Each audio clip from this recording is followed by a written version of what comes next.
यह कहानी है उस महायोद्धा की जिसने अपने लहू से राजस्थान की मिट्टी को सींचा, जिनकी तलवार से दुश्मनों की रूह कांपती थी।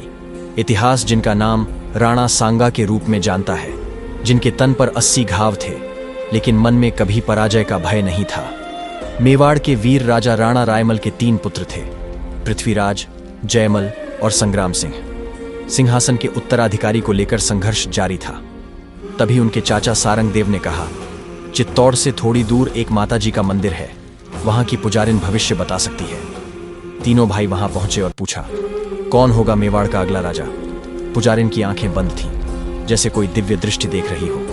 कुछ क्षणों बाद उसने उत्तर दिया, मेवाड़ का भाग्य विधाता संग्राम सिंह होगा। यह सुनते ही पृथ्वीराज और जयमल आग बबूला हो गए। क्रोध में उन्होंने संग्राम सिंह पर हमला कर दिया। भयंकर संघर्ष हुआ जिसमें संग्राम सिंह की एक आंख फूट गई, लेकिन तभी सारंग देव बीच में आए और संग्राम सिंह को बचाकर वहां से निकाल ले गए।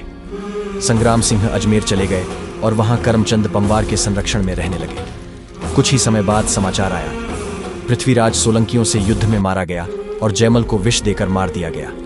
अब राणा रायमल के 3 पुत्रों में से केवल एक ही जीवित था, संग्राम सिंह।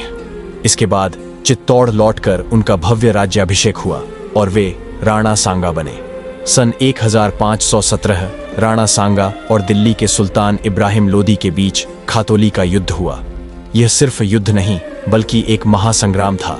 राणा सांगा ने लोदी को जीवित छोड़ दिया और हरजाना लेकर उसे मुक्त कर दिया। यह तो बस शुरुआत थी। आगे क्या हुआ जानने के लिए कमेंट में लिखो। वीर विक्रम, राणा सांगा महाराज की जय।